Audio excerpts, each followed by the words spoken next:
good afternoon and welcome to Cluj-Napoca for the Grand Prix of Romania, round 3 of the SuperEnduro FIM World Championship, and we are here this afternoon in what promises to be another dramatic, adrenaline-charged day of racing.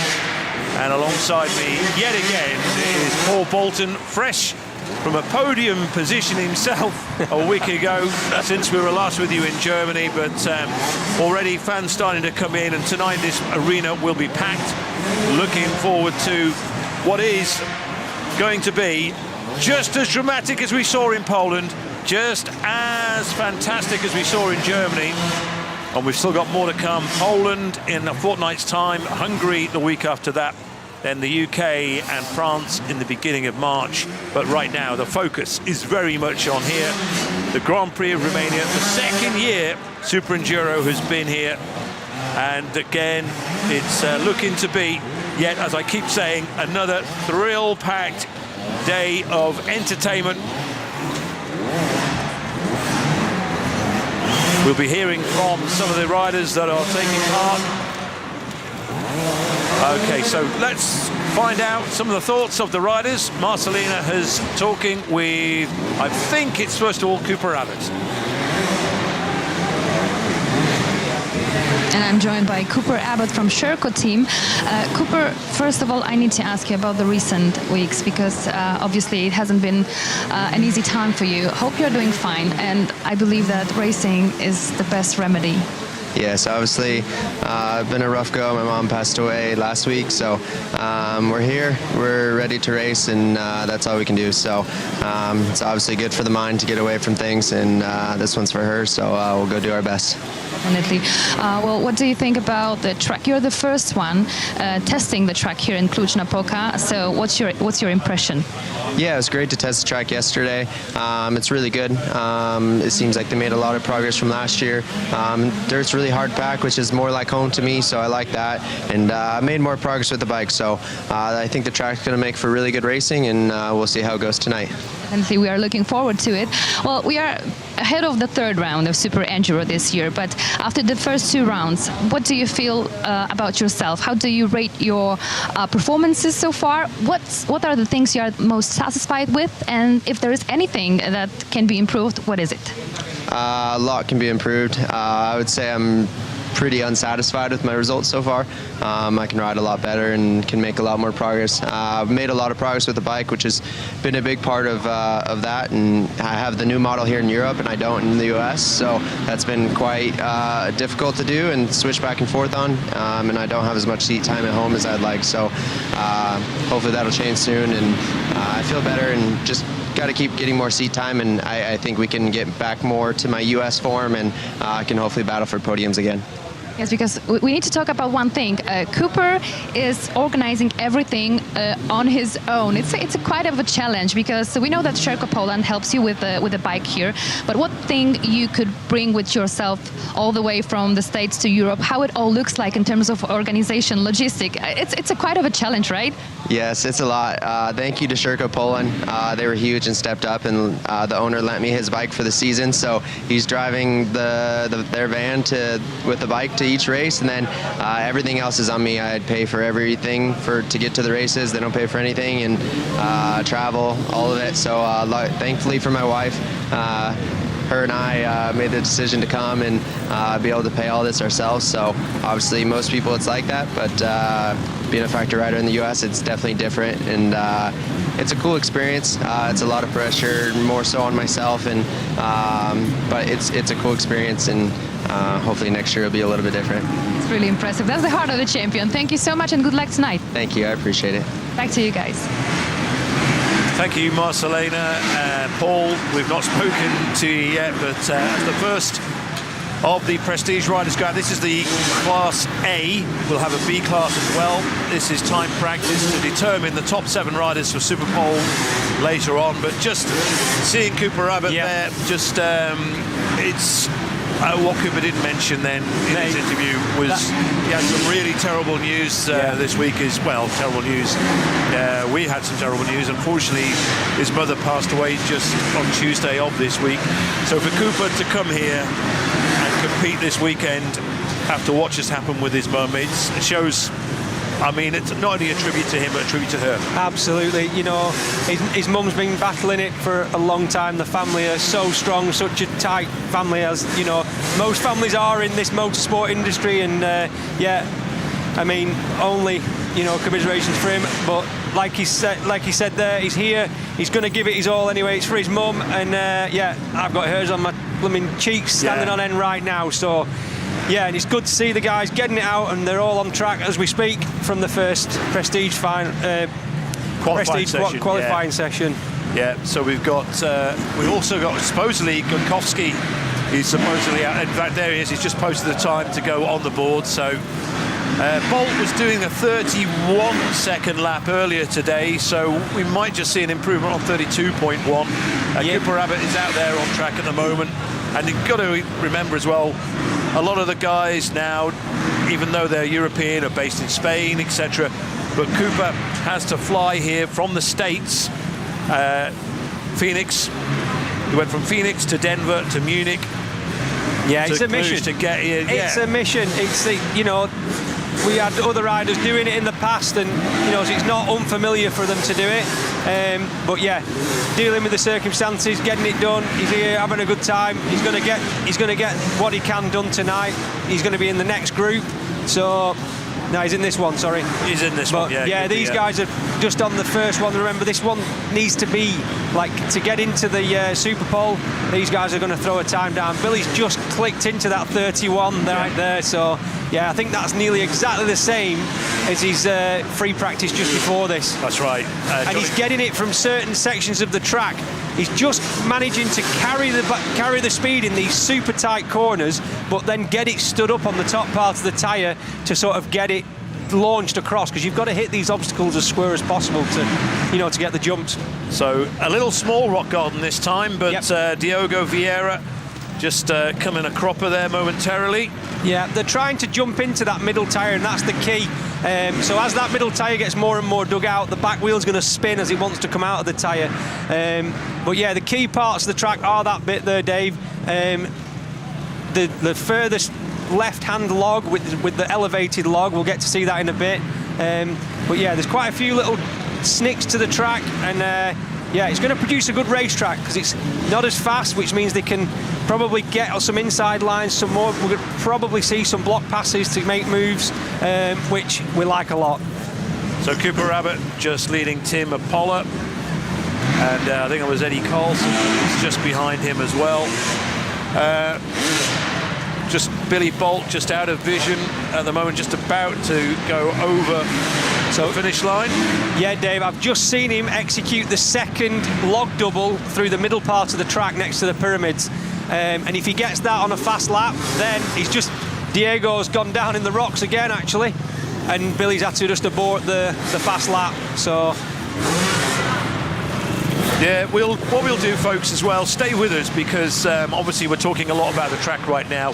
We'll have a detailed look at the track after the second B group have been out and got their qualifying time. So persevere with us on that. Meanwhile, Cooper Abbott. But at this moment in the day, Dave, they obviously want to get into Super Pole, but they're also trying to unlock the track to see the fastest line for the Super Pole. But then they also got in the back of the mind how they're going to pass people as well and where they can make moves. So two guys who are very close in, you know, points and ability, they're going to maybe stay a bit closer together to try to, you know, calculate who's going where. It's good to follow sometimes to see how the track develops.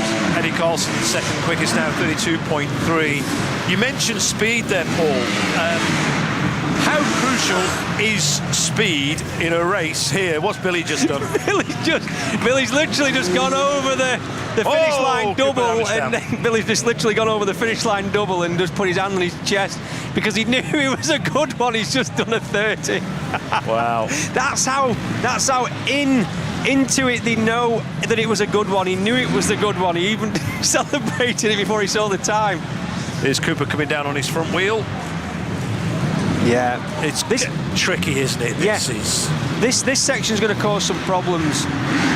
It's not the hardest section in the world, but you can ride through it slowly. But if you go over it just a bit too fast, you lose the rhythm, and then you hit the next one too fast, and that's when you don't make over. So it's about, because just as I was saying before Billy did that, I mentioned, because you'd mentioned speed, and in a bizarre way, speed may not win you this race. No, not at all, because you're still at the risk of other people's mistakes as well.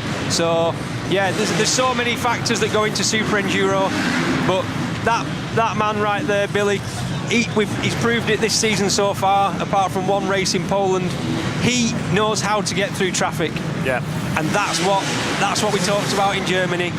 That's what the difference is between him, as well as carrying the speed. Johnny Walker's just done a 31.9, so he's inside 32 seconds. That's his fastest lap so far here, so he's improving. Billy's just parked it momentarily. 3 minutes left on the clock. And again, the top 7 riders from this group and the B group, which are going out next, will make up Super Pole. And of course, championship points available in Super Pole: 3 for coming first, 2 for second, 1 for third. This is the double. From that log to there, that's the double that if Johnny Walker can execute that, he'll be on the same sort of, he might just be like low 31, or he might even get to a high 30. Billy's on a flyer again. I've not had a chance to speak to Johnny or Billy really. What's their thoughts of the track? Because last year he might as well have turned up with a Montesa last year with the track that they had. But this year doesn't look as technical as it was last year, but it is still technical. That's the double. Yeah. And that point there as well, that inside line there to then carrying it over. Style again. Surely it can't go faster than that one. 30.0. That's got to stay this one, but I don't think it's moved up any, has it? But no, yeah, it was a bit of a problem last year, the track, I believe. I didn't see it, Dave, but you did. Bolt's just done 30.0. That was the time that stuck it, did it? Yeah, it was 30.6, I think, the last one. Wow. Wow. He's just taken a few more. Amazing. Yeah, so Doug, so you would have needed a trials bike last year for this track, would you, Dave? Big time. Big time. But just there, bunny hopping, Bolt just making it look easy. So Walker with a time 31.4, so he's improved as well. His last lap was his fastest. Eddie Karlsson with a 32.2. That was his fastest as well. Cooper Abbott with a 33.7. Diogo Vieira. He's got on it that time. There you go. You don't give up. Now he's on a good lap here. That'll be, good for confidence. He's obviously trying to execute that jump onto the tyre there. Do you know what's been different about Diogo so far this year? I know we're only 3 rounds in, but the smile he was riding with last year, I've not seen it in the paddock this year. I don't know what it is, but he's not got that same smile that he had. Maybe a good lap might just bring that smile back on his face. It should do. Johnny Walker's out on a flyer at the moment as well, so we might see Johnny's time. If he can, I want to see if he's... Keep an eye on Johnny if he's done it. I'll have a look now, and I'll keep my eye and see if he does that log double. Meanwhile, Diogo Vieira, looking to see if he improved on that 34.0. Billy's gone faster again. 29.5. And that was the section that he just executed then and opened up was the left turn with the elevated log. He jumped all the way into it, so he missed the log that's elevated, and that's where he got the time. He literally rode up the takeoff of the finish line jump on the seat. And was there any need for him to do that? Yeah, because he likes it. Well, there's the checkered flag to signal the end of the session.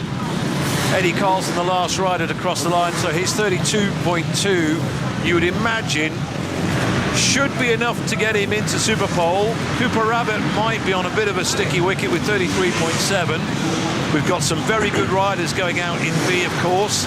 No Will Hoare this time as well. We'll mention that now. Yeah, so, I just got... You obviously pointed it out, Dave, and I got the message from him that he's hurt his ankle in Germany. That's right. And it's still not recovered. He's torn some ligaments in his ankle. Oh, Billy's down. That's what the risk of jumping in. So, obviously, that time... He's caught the front tyre, and he's obviously hurt his hand a bit as well, or he's just angry. No, he's angry. He's just angry. And that's the risk of it. And that's a very shiny-looking log.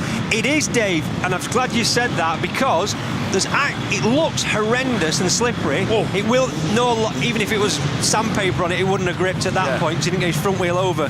But the traction on the log is a lot better. It's like sticky.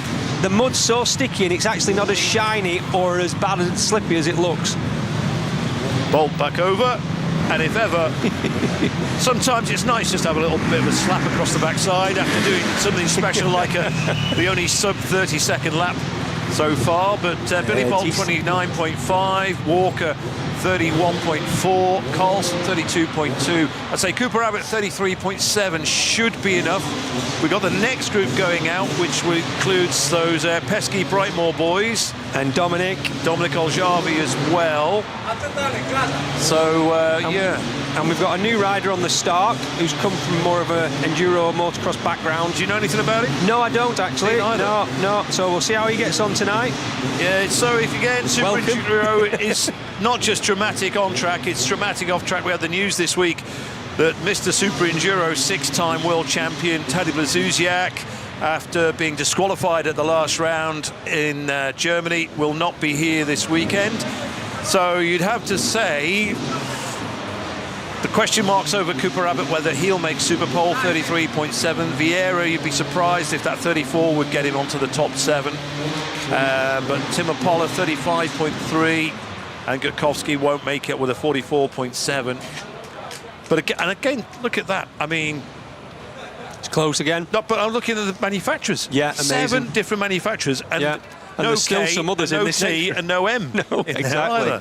Yeah, incredible. Yeah, Billy's supporting his new helmet. Just changed helmet manufacturers this time, so yeah. And you can just see there, that is how they're not racing flat out there. They're obviously picking their times and their laps, but you can still see what it's doing to them physically. Yeah. Look at them, the breathing, the sweat. You know, they've got time in that qualifying session to just get their breath back, etc. Blah blah blah. And I can see even a world champion, a genius, a master can just. And so what's Billy looking at here, Paul? What's he looking at? Because he's just had that mistake on that last lap. Yeah, he's wanting to just see the angle that he needs to be on, and he'll have a reference on that log. It might be a little knot or something like that from a branch, and literally he's just looking for something that can keep that back wheel behind him on such an angle to let the front wheel land where he wants it to. Because, of course, it's on situations like that, races can be lost. Yeah, and you can just see his boot there. He's like... it looks like he's got a little bit of a mouth at the front of it because he dabbed so hard and he must have dragged his toe off. But yeah, this guy can just open the track up, you know, like a tin opener opening a tin can. Yeah. Interesting as well. I mean, there's not a lot of tracks. They're generally in second gear all the way around. Some you might nick into third, but here it is second gear all the way around, isn't it? You know, I think so. I think it is, but I don't know about them, that log double in the middle.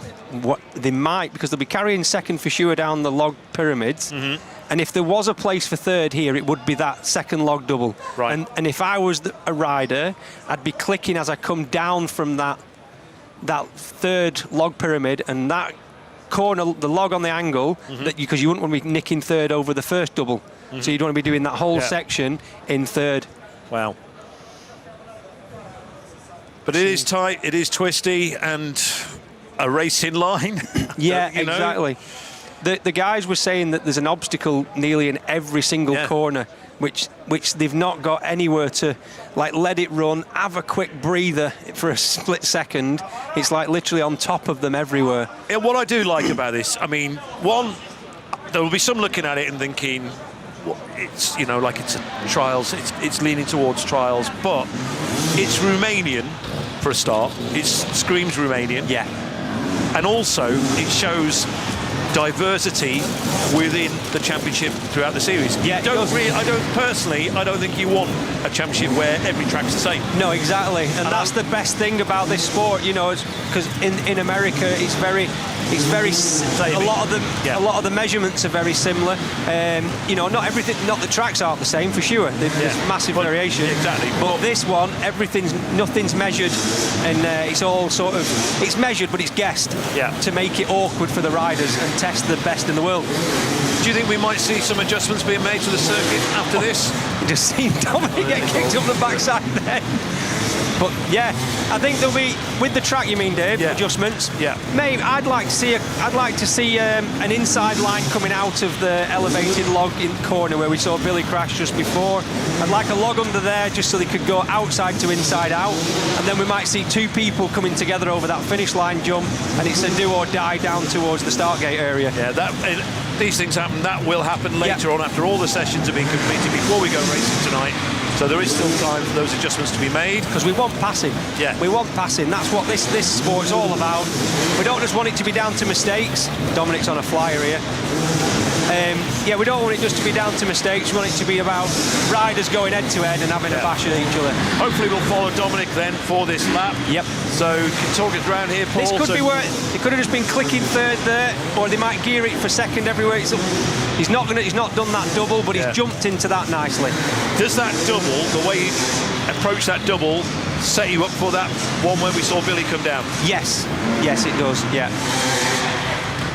Yeah, but the reason Billy's got that time is that second log double. So the bottom of Freddie's he just lost his skid pan. Yeah. Skid plates are flipping getting a beating round here. It's amazing most of them stay on all the time, and he might not have just checked the bolt properly before this round or something, and that thing won't come off. It'll just annoy him banging around. They're held on so well at the front. I was wondering as well whether, because it is such a stop-start course, whether suspension settings might be adjusted from previous rounds, but everyone's kind of saying they're going with pretty much what they've gone with so far this season. Yeah, I mean, at this level, when you're a bit younger and more naive to it, like the juniors will be trying to hunt for everything possible, and the youth class, but these guys sort of want that consistency, that they know they can change something a couple of clicks here and a couple of clicks there. Coming into this, the only things that I think you're really changing are your gearing to get it to stay in one gear, if you could do, all the way around the track. Sprocket. Just the sprockets, and then maybe just a bit messing around with the forks, the height of the forks. Once you've got your back shot working, all you really need to do is pull your forks up and down a little bit just to adjust it.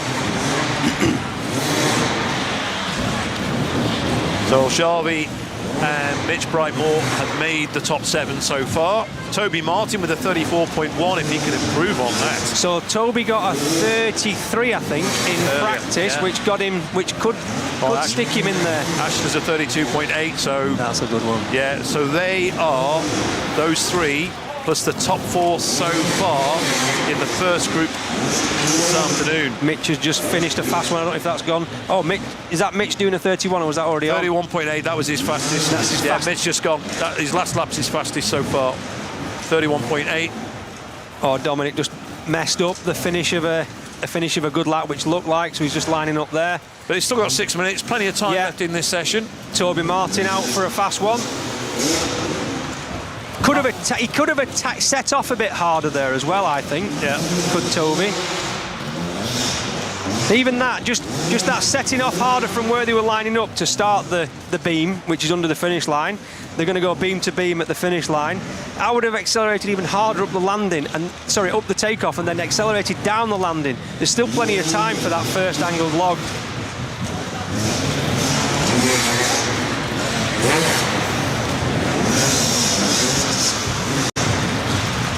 We talked about Freddie Gomez a moment ago. He did go faster then. Martin's just got into a 32.7, so that's Martin. I think he'll suit Martin. He's in the Super Pole. Is that right? He's in the Super Pole. Well, that's been his goal from the first one, which is obviously his first season this year, and he's in the deep end. That's really good for him. He's pushed Cooper Abbott out. So. I think because it's tighter, the track, it should suit his trial style, because it's not the speed's not just there yet, because he's still got that inexperience at this level. And and he has come in at the deep end as well, hasn't he? I mean, well done for stepping up to Prestige. Yeah. But you imagine all his trials career that he's done all them world rounds for so many years, rode for HRC, Honda. Yeah. It's like amazing. And he didn't go and jump into the enduro, the trials world at the highest level, did he? So Aljavi 31.6. I think if there's anybody else that can do that second log step up, it's Olshowy and Ash Brightmoor. Yeah. I think they're the ones that are going to want to do it.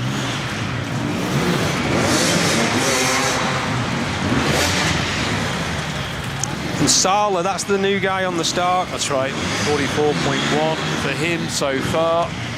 And also I was talking to Eddie Karlsson about the Stark and whether there would be much adjustment for a tight technical track like this on that electric bike.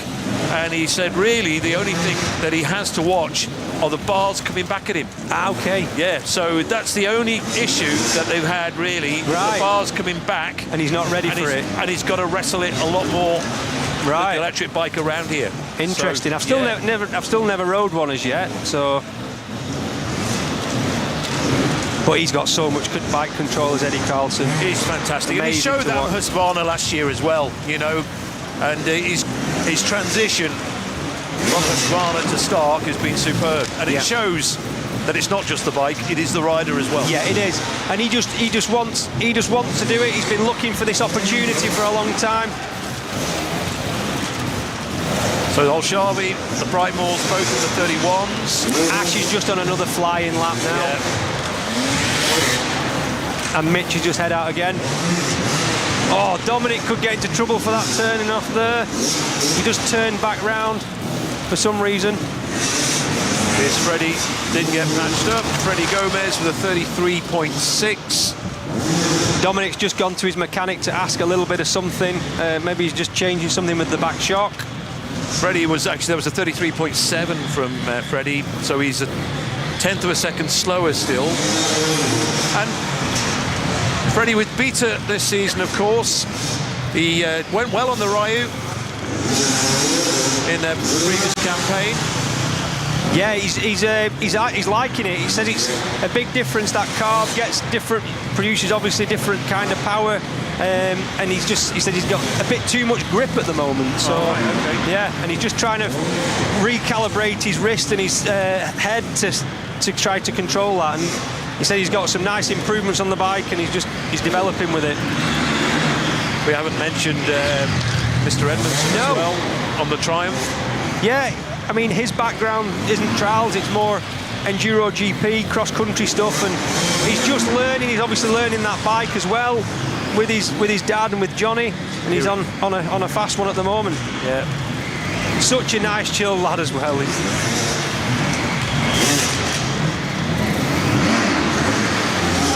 So He's just done that double there, which was good. That'll help him with the time.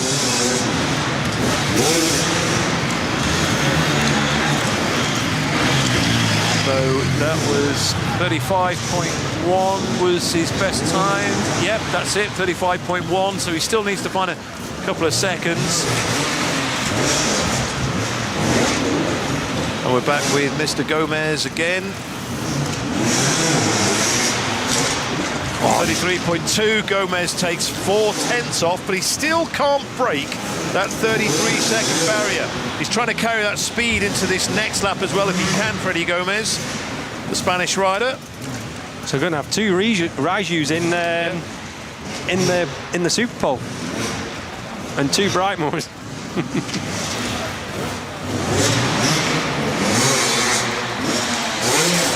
Ash wants more.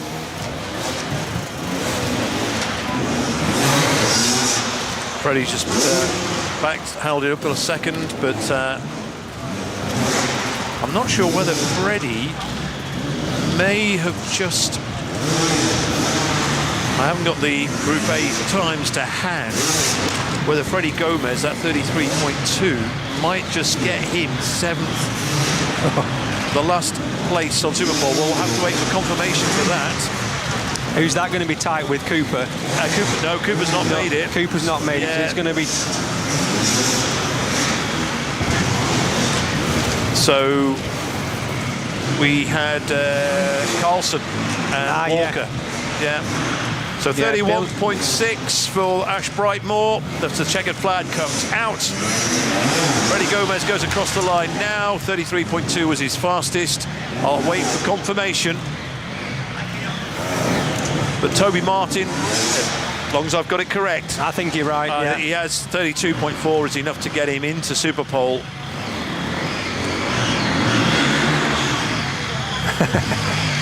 I love a bit of play riding over the jumps.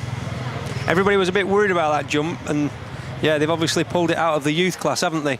And then also, does it say more about the riders, Paul? Does it say more about the track that we have a 1/10 of a second, under a 1/10 of a second, covering those top three guys, Aljavi, Brightmore, Ash and Mitch? I think it just says everything about the ability of the riders at the moment, and yeah, the track is tighter than normal, so yeah, the times are going to be a bit closer together, but no, the competition's alive, yeah, and it's good. There is Toby Martin. So what's the conversation normally after a session like that then, Paul, between rider and their team? So it'll just be saying like, oh, if you could just open up that turn a little bit here, or you could just maybe get the power on a bit longer, brake a bit later. It's just that instant feedback that helps you go out in that next bit next time. And I'd just be giving confidence to them, saying, "Flip me, you were riding mega there," and being honest when you were a bit rubbish in this section. You could definitely polish that up a bit. You know, you've got to be honest, but you've got to give like positive attitude as well. Yeah. Okay, so Dominic Aljavi again riding just as good as he did do, I should say, in the first two rounds. He's showing it again here in this time practice, 31.6. However, that is still 2 seconds slower than Billy Bolt, Paul. I know. Yeah, it's insane, isn't it? But like we've seen in the past, and we know from SuperEnduro, the racing is different. One lap with a clear track is one thing, but then put everybody together, throw a reverse start in one as well, and that's what SuperEnduro really is. It's easier. I nearly said it's easy. It's never easy. It's easier to put in one fast lap in an 8-minute session than it is to put in 8 or 9 continuous consistent laps. Yeah. So, and avoid everybody else trying to fall on you and go for the same bit of track you're going for. Exactly. So we'll wait and see, but we'll await confirmation whether Freddie Gomez has actually made it into that top 7. We'll get a chance as well to look at this track that we're looking at now. We'll look at it more in depth in a moment, Paul, but certainly it looks very, very technical. Yep. Yeah, I mean, from start to finish, it's technical. Like we said, there's obstacles in pretty much all the turns. So if you can make more arc turns but carry speed through these obstacles, stroke turns, and let's say there was 27 turns on the track, if you can make it 25, you're going to probably go faster as long as you can carry some speed, you know. So it's just about where to turn, where you can put the power on and carry the most speed. Certainly that final turn, the approach, as you said, going over the doubles into that final and then arcing it and round, because we've seen some riders take the long way round and try to square it off. That's it. Whereas if you're arcing it, like we saw Billy when he tumbled at the end of that session, that's exactly what I'm trying to say. Yeah, so you're coming in and you're just making like more arc turns, which saves one more. In the motorbike world, you call it 50p in a corner, if you will. I know that wouldn't make sense for everybody around the world, but, you know, 50 pence piece in a corner, or if you can just take one of them corners out of that 50 pence piece and just do one. We'll look at Burst Grayson and Connor Watson just checking out the track, and what's he thinking right now when he's looking there? What's going through his mind? They're just looking for options, because they know now everything's about racing, and they're just looking for different options and things like that. Okay, let's find out a little bit more what Marcelena's been getting up to down in the paddock. That's right. I'm joined by Eddie Karlsson, third in the timed practice with Group A. So first of all, tell me about your impressions. How's the track? It looked really demanding. Yeah, it's really technical. One of the most technical this far of this season. So it's going to be a hard day today. The last turn before the finish line, is it the most difficult part of the track? No, I should not say that. I jump double and then single out, so I'm pretty comfortable with that one. But in the matrix and this for doubling the long distance, it's more hard, so we will see. Definitely, your jumps looked really good at this finish line. I think the best of all the groups. So we know you love jumping. How did you feel there? No, I feel pretty comfortable there as well. So yeah, I enjoy the last jump. It's the highest in there, and you can breathe much. So. You have a new member in the team, Jordi Sala is joining Stark Future. Did he come over to ask you some tips about the bicycle? And well, he didn't do good in the time practice. Obviously, it's his first time at SuperEnduro on this bike. But yeah, exactly. How is your cooperation? Yeah, actually, SuperEnduro looks pretty easy, but as I tell him, it's not easy the first time, and he need to adapt. And yeah, it's the first race, as you can see, and yeah, he need to improve. So yeah. We will work on that. Okay, one last question, because we have still a couple of hours till the main event. What do you usually do in this free time before it starts? Do you have any special routine? No, actually not. Just the days before, I take it pretty easy, go cycling, and yeah, just have a chill time, and then yeah, just go for it. Get a good rest, get ready for the night, and good luck tonight. Yeah, thank you. And we are going back to Dave and Paul. Thank you, Marcelena. Good to hear from Eddie Karlsson. We know Billy likes a PRP in the time before the racing, but yeah, interesting to hear what Eddie was saying there. Certainly, and they've got a good little outfit at Stark Future, you know, and they'll bring Salah through. Yeah, they will. You know, it's the deep end, isn't it, this? So we talked about it with Toby Martin, but yeah, Salah's definitely right in there. He's getting around the track nicely, and yeah, he just needs to try to tag on some guys in some races and just make some own personal goals and try to execute them by the end of the night. Yeah, the only pressure he'll have is on himself, really, that applies in. So, that's right. Yeah. Anyway, looking down at the track at the moment, I think we should really, we keep hearing, we've been talking a lot about the track. We've just heard Eddie and Marcelena talking about the track as well. Let's have a little more in-depth look at this layout here for the Grand Prix of Romania. So off the start again, it's interesting this start because once again they're straightforward. Exactly, and obviously this first double jump, they're not going to be allowed to jump that one. Now I'm not sure if they're allowed to jump the second one, so which we've only seen a couple of them do it. But this is Cooper just going out on a POV lap. So yeah, so they're going to ride through that first one. Not sure on the second one. We will get information on that and see if they're allowed to double the second one, which is that one Cooper's on now. This is where stuff's going to go on in the first lap, down the first straight here, right into this corner. He's gone. Yeah, he's gone. He's going tight. Yeah. So the corner, the left-hand turn, the log corner, that raised log is definitely going to be a bit of business at the beginning of this race. So inside line, and it's going to be a foot plant. Are you going to go wide and try to get inside out, which not many people have tried? But yeah, after this one, they're into the finish line jump. Yeah. Cooper's setting himself up there for this, isn't he, really? Yeah. When he goes around. That's when he's warm up like that, yeah. So he's just having a look round to see what it's like. And yeah, he's just going nice and steady there. The different speed when we're in races for sure. Exactly. But the finish line double, we have seen some people case it, which was bad. It looks shiny and slippery, Dave, but this dirt is dragging onto the obstacles and actually making it quite tacky. Well, you can see it. These are pictures from yesterday, and you can see how much cleaner the wood looks to what it is now. When we go back to our pictures now, you can see there's a lot of dirt on there. Yeah, and it is just, it's like putting the dirt's going onto the obstacles. Even the angled logs where we saw Billy crash earlier, it's literally is tacky.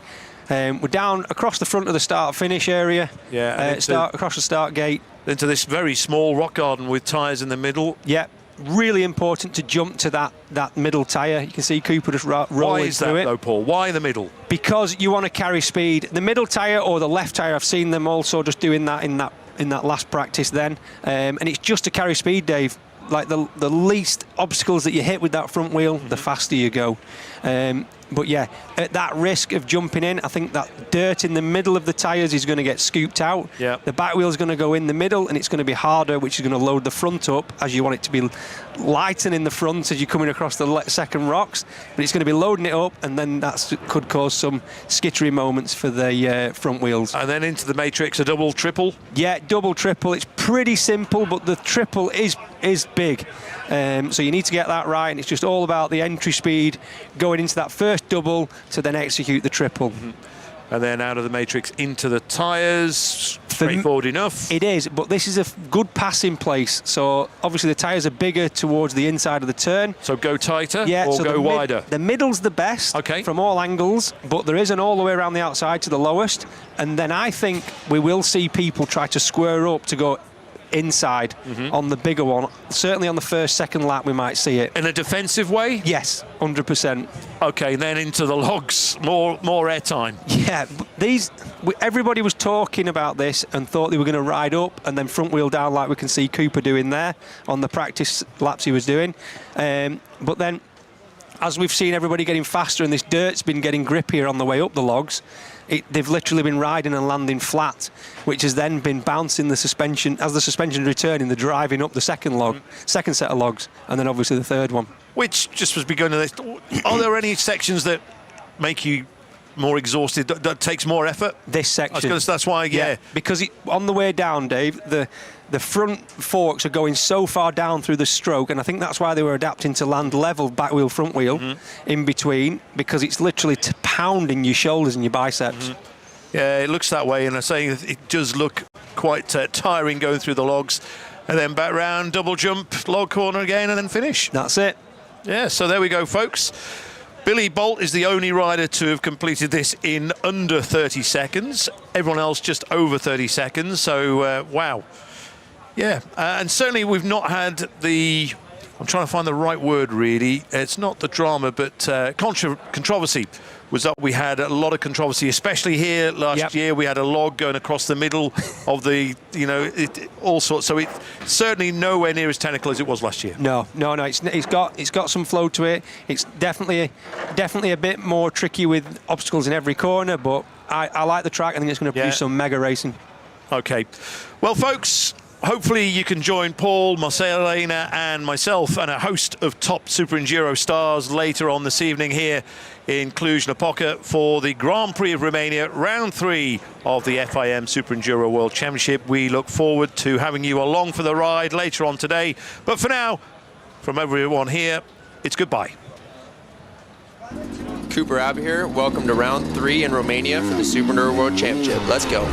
First log, into a pyramid log, into another single log, into another pyramid log, straight into a left-handed spoke turn with a lifted log, over another pyramid log, into a scary finish line double, left-hander over another single log, and then into this technical log, rock, and tire section, up over the tire, into more rocks, over a steep log in the exit, into the matrix, nice double triple, a little left, over the tires, technical little tight turn there, over these 3 huge stacks of logs, super steep up, super steep down, up and over all 3 of them, into another single log right-hander, back onto the start straight, into more logs, over the single log, pyramid log, and then left into the spoke turn, over a lifted log, back over the pyramid log, and that's the finish here in Romania.